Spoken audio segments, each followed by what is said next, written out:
I was born May 8th, 1923 Nine? in Rupert, Idaho. I'd go sleigh riding.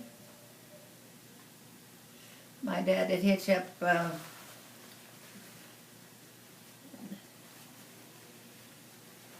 let's see, was it a horse or a tractor? I guess it was a tractor. And he'd throw us a rope, and I'd be on a sleigh, and the horse would gallop off and pull us through this sleigh, pull us through the borrow pit that was full of snow. It was a lot of fun.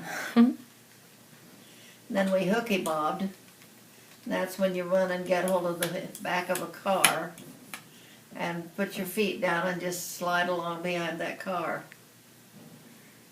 Dangerous thing to do. Oh yeah, the horse was Star because it had a kind of a symbol of a star on its forehead. And the neighbor gal, she had a bigger horse than mine, and we'd run together, or the horses would gallop and we'd be riding them. And this one time, her horse turned to go into the schoolhouse yard, and my horse turned, and it's just quick that I didn't have time to hold on, and I fell off. It was not hard dirt or oil then. It was just kind of soft dirt, so I didn't get hurt. And we had a lot of fun riding our horses. And her horse could go faster than mine, but we tried to keep up, that's for sure.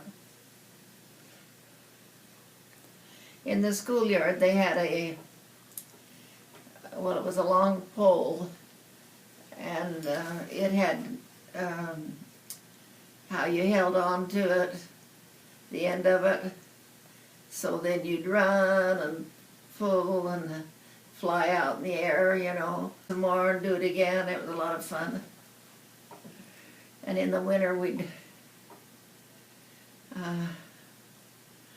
I never did learn to ice skate, but we'd go out and slide on the ice in the wintertime in the canal when it froze over.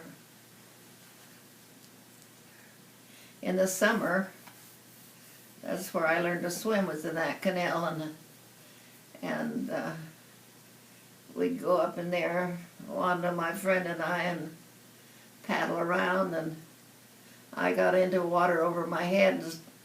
Boy, it was sink or swim, and so that's when I swam. I got out of it, and after we'd go swimming, we'd pick the peppermint on the canal bank and take them down into their dairy house, and put the leaves of this peppermint in some water and let it boil up, and then we'd add some milk and sugar, and that was the best tasting drink.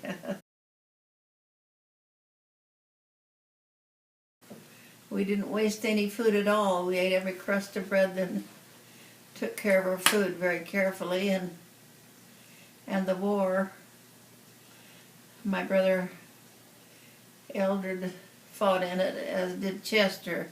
Chester was a bombardier in a plane that flew over England and dropped bombs.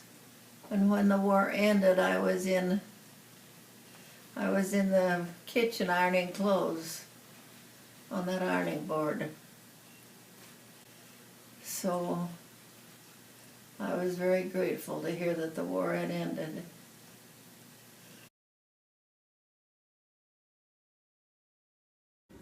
Well, I guess the radio, when they could broadcast gospel all over the world.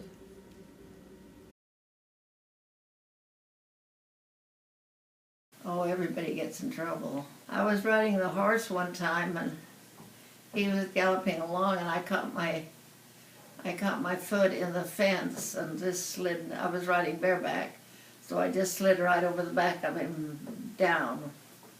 And the horse went away and stopped, and I pulled myself up and pulled along by the fence and got on him and rode him some more.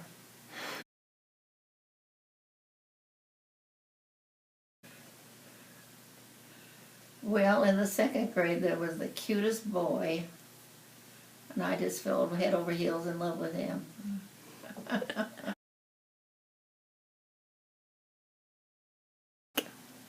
Well, my dad loved to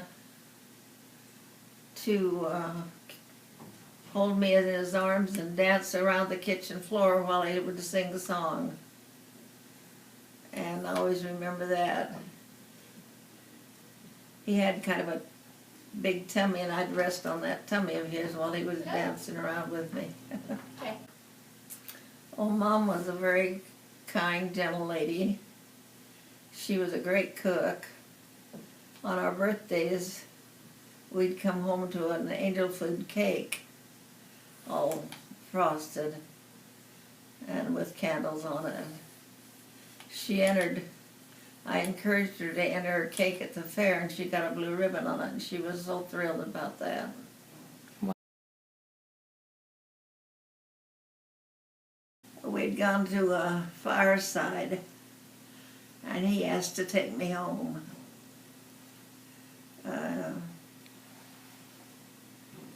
And after that, we dated every Wednesday and Saturday night. Most of that winter,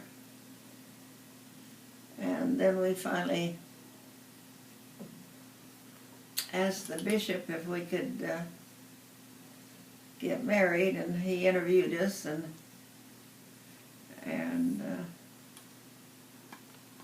we were married in the Salt Lake Temple.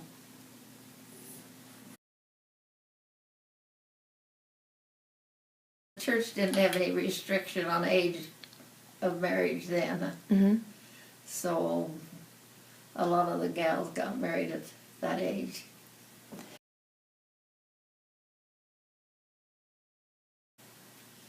Oh man, yes, it was hard.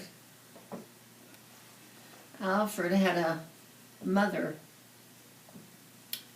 who thought her son could do no wrong.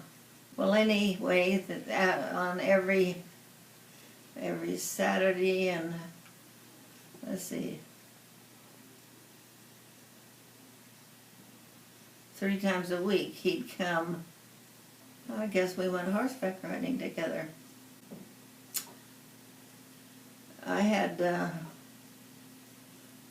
I wanted to learn to ski, and so they took me up on the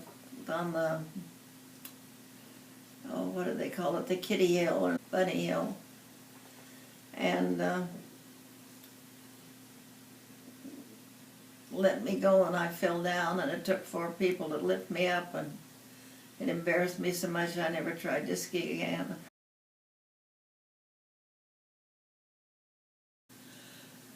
Well, he was good looking, and he was a real good dancer. Bob Hallowell, a friend of ours, introduced him. We'd gone over there to a mission farewell for a friend of ours that we knew, and Bob Hallowell introduced him, Robert Hallowell, to me, and he asked me to dance, and we danced the rest of the time that night together. He was the best dancer. He just had rhythm like you couldn't believe. We taught dancing to the young boys and girls of the MIA, and that was fun, seeing them improve. I remember we would go to the different wards, and this one girl said to me, you know, everybody else gets mad and hollers at us because if we don't do the right steps. And I said, well, that's no fun. Dancing's fun. And so I showed her how to dance some more, and she got pretty good. Then we took the dancers. They used to have the all-girls dance in Salt Lake at conference time. And we taught the dances to our ward. Danny and Willadine from Twin Falls taught the dances to the ward leaders, and then we taught them to our people. And we taught them to the all-girl dance and the couples dance and the what was that other one? The married couple? I don't know what you call it. It was never hard for me to be a mom. I loved my kids dearly.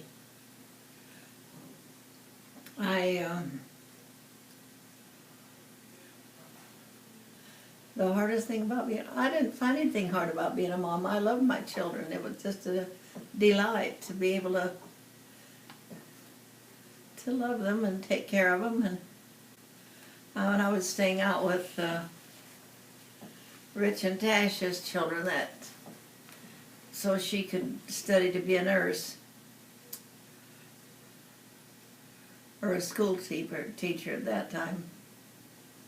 And when I was coming home on the plane, this woman in front of me was talking to her next passenger, and she said, "I just came home from a week of hell."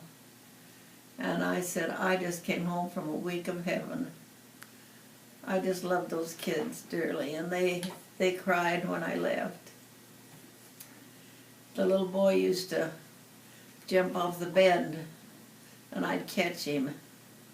I think that's why my back hurts now, because he'd laugh and jump off the bed, and I'd catch him, and then he'd climb up on the bed again and laugh and jump. Put the little girl on my lap and rock her, and he always wanted to get up there too, so I ended up with both of them on my lap rocking them.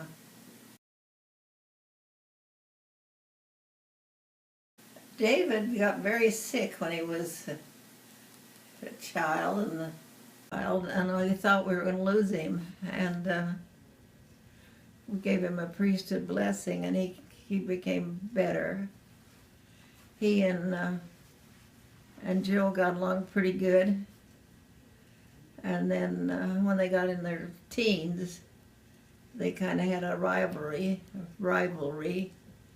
And I came home one time and saw blood in the basin.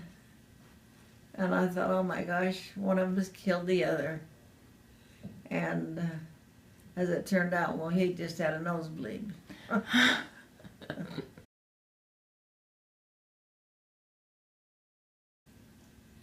He was a very obedient child.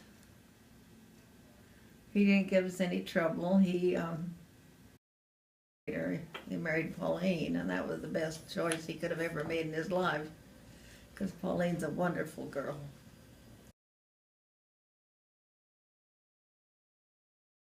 Oh, just that honest, sweet, beautiful spirit of hers. She was indeed an angel.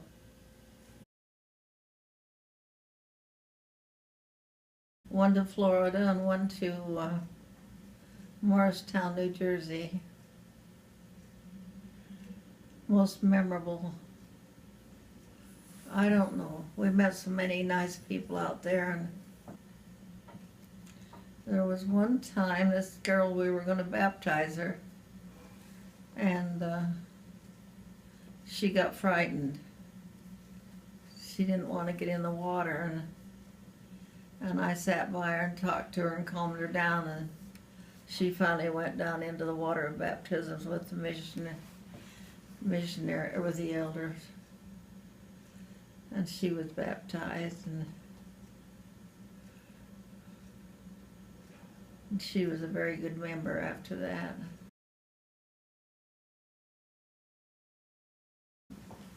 I don't know, I think I was born with it. Let's see.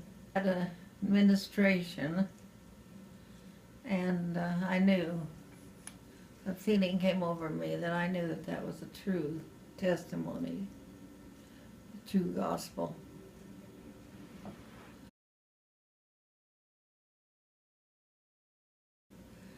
that I always knew the gospel was true. And I never doubted it.